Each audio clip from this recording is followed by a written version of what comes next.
Alright, so here inspecting the roof today for Mr. and Mrs. Bowden. First thing I noticed, we do still have 3 satellites in total on the roof, so we're going to go get those removed when that comes time. But the light that we saw coming through on the attic space, the original builders, they sliced the shingle in incorrectly on that hip right there. You actually want to have this folded, but not with the manner of the point where there's a hole exposed for any kind of water entry to the home. Same thing on this opposite far side. So again, I'm actually surprised the inspector didn't point that out last time they were out here on top of the roof, but good old insurance, you know. We do have quite a few missing shingles around the property. One on the back side here. This is actually on the shingle seam, as we call it, for the butt joint. One thing I noticed on just about the entire roof, you'll see here, there's a nail. It should be a little closer towards the outside edge. However, on the adjacent shingle, there is nothing actually holding that down. So no old nail, no missing nail, just a matter of 0 nails. So when we take a look across the entirety of the roof, that seems to be the case, hence why we're seeing so many shingles that are either missing or starting to crease or bend or show some kind of issues on the roof just due to the way they were installed from the get-go.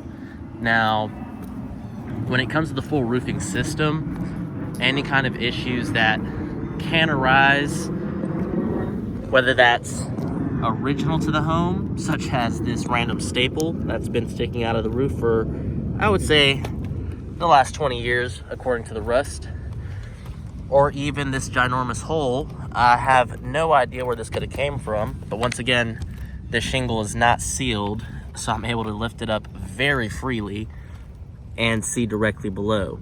Actually to the point where it's hard to tell if that was a bullet or some kind of stray object coming out the sky through the roof there.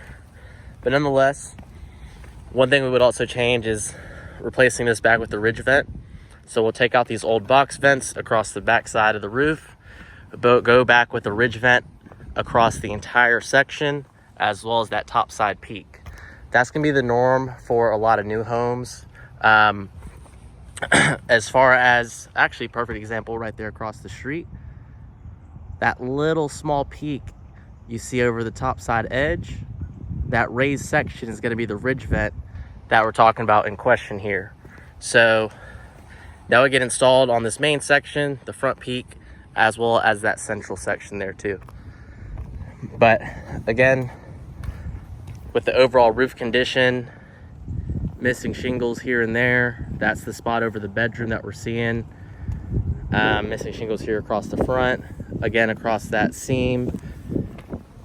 And we're gonna keep on running into that same scenario where anytime we look at these shingles, just about each and every one is gonna have an unsealed butt joint, AKA they put in 75% of the nails that they should have instead of 100%. So it's one way to save on cost, one way to save on time, but it's not a way to save on the roof. Nothing that's gonna be worthwhile losing 25% of your roof's value. So all in all, this one's gonna be ready for a roof replacement. I can get a tarp over that section, make it pretty easy.